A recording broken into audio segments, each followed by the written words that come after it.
تو کون بنے گا وزیر اعظم، یہ اس وقت ملک میں سب سے بڑا سوال ہے۔ اچھا، پاکستان کی تاریخ میں یہ پہلی دفعہ ہوا ہے کہ وزیر اعظم کی کرسی خالی ہے اور کوئی لینے والا نہیں ہے۔ یہ اس بات کا ثبوت ہے، اگر ہم اس کو سنجیدگی سے سوچیں، یہ اس بات کا ثبوت ہے کہ ہم ایک بہت ہی بڑے سیاسی خلا میں اس وقت موجود ہیں۔ مطلب پاکستان میں یہ تو ہوتا رہا ہے، سیاسی بحران آتے رہے ہیں اور مختلف جو اس ملک میں ایکٹرز ہیں سیاست میں یا غیر سیاسی جو ایکٹرز ہیں وہ اس میں دخل اندازی کرتے رہے ہیں، لیکن ایسے حالات ہیں کہ اس کو نہ کوئی سیاسی پارٹی نہ کوئی ادارہ اس کو ایڈریس کر پا رہا ہے۔ اس وقت ایکچولی دراصل یہ ایک عام لوگوں کے لیے ایک سنہری موقع ہے کہ وہ سیاست میں آئیں اور اس خلا کو پر کریں، اس میں اپنا مقام حاصل کریں۔ بات یہ ہے کہ لوگوں کو پچھلے 76 سال سے سیاست سے بالکل نکال دیا گیا ہے، ان کے سامنے رکاوٹیں کھڑی کر دی گئی ہیں، پیسے کا استعمال بے تحاشا ہوتا ہے سیاست میں، الیکشنز میں، جس کی وجہ سے عام لوگ نہیں اس میں حصہ لے سکتے۔ اس کے علاوہ ان کو تقسیم کیا گیا ہے، کبھی مذہب پہ، کبھی قومیت پہ، کبھی صوبائیت پہ، کبھی شخصیت پرستی کو ہوا دے کر، کبھی جھوٹے نعرے اور بیانیے لگا کے، کبھی افواہیں پھیلا کے، مطلب ہر طرح سے ان کو سیبوٹاج کرنے کی کوشش کی گئی ہے۔ لیکن پاکستانی قوم اور پاکستان کی ترقی کا جو گراف ہے وہ نیچے ہی نیچے جا رہا ہے۔ مطلب ہم نے دیکھا ہے کہ پچھلے کئی دہائیوں سے ہم تنزل کا شکار ہیں۔ لیکن میں آپ کو ایک بات بتاؤں، اگر ہم حقیقت جانیں اور حقیقت پہ غور کریں تو عام لوگ خود جو ہیں وہ بھی اس کی ایک بہت بڑی وجہ ہے اس تنزل کی۔ انہوں نے پاکستان کے حالات خراب ہونے میں اپنا حصہ ڈالا ہے، اور ہم یہ صرف نہیں کہہ سکتے کہ یہ صرف سیاستدانوں کا قصور ہے، صرف اسٹیبلشمنٹ کا قصور ہے، صرف صحافیوں کا قصور ہے وغیرہ وغیرہ وغیرہ۔ یہ ان کا اپنی ذمہ داریوں سے منہ موڑنا اصل میں اس کی ایک بہت بڑی وجہ ہے۔ اسی وجہ سے یہ ملک اس نہج پہ ہے اس وقت۔ دیکھیے، ملک چلانا یا سیاست کرنا صرف امیروں کا، جاگیرداروں کا، سرمایہ داروں کا، مافیا کا کام نہیں ہوتا۔ یہ صرف ہم ملک ان پہ نہیں چھوڑ سکتے۔ اس میں جو سب سے اہم کردار ہوتا ہے وہ ملک کے شہری ادا کرتے ہیں، ملک کے عام لوگ ادا کرتے ہیں، کیونکہ وہ میجورٹی میں ہوتے ہیں، وہ اس پوری ایکویشن کا، پوری جو یہ سیاست ہوتی ہے اس کا ایک بڑا حصہ ہوتے ہیں۔ وہ جس طرف اپنا وزن ڈالتے ہیں وہ پلڑا بھاری ہو جاتا ہے۔ لیکن پاکستان میں انفارچونیٹلی حال یہ ہے کہ عام لوگ تو سو رہے ہیں، اور یہ سوائے اپنے بے بس ہونے کا، غریب ہونے کا، کمزور ہونے کا، مظلوم ہونے کا، اس کے سوائے یہ صرف رونا رو رہے ہیں اور کچھ نہیں کرنے کو تیار یہ لوگ۔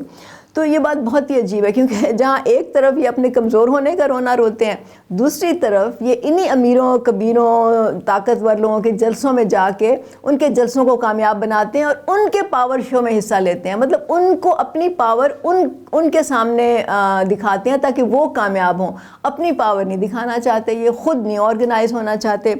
تو بات یہ ہے، اس وقت بھی آپ دیکھ لیں کہ پاکستان میں بہت سی پارٹیاں ہیں جو اس وقت دھرنے کر رہی ہیں، جلسے کر رہی ہیں، احتجاج کر رہی ہیں، مطلب دھاندلی کے خلاف، جو وہ کہہ رہے ہیں کہ جی الیکشن میں دھاندلی ہو رہی ہے۔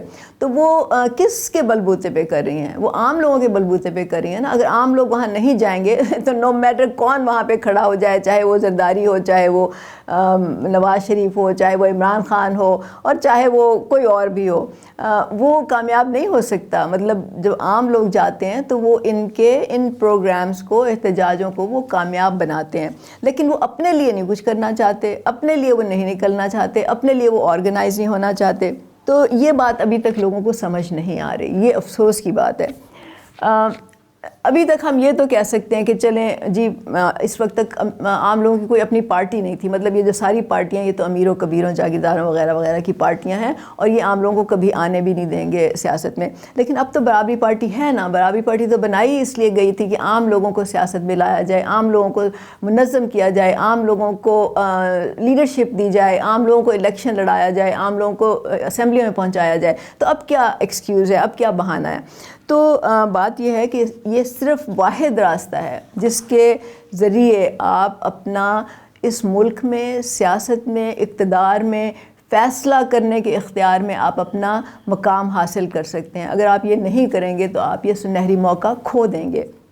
اس کے لیے نہ صرف آپ کو ان سیاسی امیروں کا، جاگیرداروں کا، مافیا کا سیاسی بائیکاٹ کرنا ہوگا، اور اس کا مطلب ہے کہ ان کے اب دھرنوں میں، جلسوں میں، احتجاجوں میں، جلوسوں میں بند کرنے جانا، ان کو ووٹ دینا بند کر دیں، ان کے نعرے لگانا بند کر دیں، ان کے جھنڈے اٹھانا بند کر دیں، ان کے پیچھے بھاگنا بند کر دیں. ایک تو یہ ہے. دوسرا یہ کہ ان کو خود آرگنائز ہونا پڑے گا. مطلب آپ برابری پارٹی میں شامل ہوں اور اس کی ہر محلے، ہر گلی، ہر وارڈ، ہر یو سی، ہر حلقے میں اس کی تنظیمیں ہوں. لوگوں کو آرگنائز کریں، اپنے ایشوز پہ آرگنائز کریں، اپنے مسائل پہ آرگنائز کریں، ان کو بتائیں کہ سیاست میں آپ کا کیا حال ہے، کیا رول ہو سکتا ہے اور کس طرح سے آپ اس ملک کی تقدیر بدل سکتے ہیں. لیکن اس کے لیے ہمیں وہ لوگ چاہیے جن میں لیڈرشپ کی کوالٹیز بھی ہوں. اس کا مطلب یہ ہے کہ آپ ذمہ داری لینے کے لیے تیار ہوتے ہیں، آپ سامنے آنے کے لیے تیار ہوتے ہیں، آپ مشکلات کا سامنا کرنے میں آپ کو کوئی پرابلم نہیں ہوتی، یا آپ اس کو خوشی سے اس کا مقابلہ کر سکتے ہیں. اس کے لیے آپ کو انیشیٹو لینا پڑتا ہے، سیکھنا پڑتا ہے، ملک کے بارے میں، معیشت کے بارے میں آپ کو جاننا پڑتا ہے، اور پھر آپ کو لوگوں کو آرگنائز کرنا پڑتا ہے. تو ہمیں اس وقت ایسے لوگ چاہیے. اگر آپ ان لوگوں میں سے ایک ہیں تو پھر ہمارے ساتھ رابطہ کیجئے، برابری پارٹی کے ساتھ رابطہ کریں، اور اس ملک کی سیاست میں، اس ملک کی ترقی میں، اس ملک کے آگے بڑھنے میں اپنا ایک مثبت کردار ادا کریں. کیونکہ اس وقت ہمیں نہیں لگ رہا کہ یہ تمام سیاستدان، تمام پارٹیاں انکلوڈنگ اسٹیبلشمنٹ یہ کچھ نہیں کر پا رہے اور یہ نہ کر سکتے ہیں.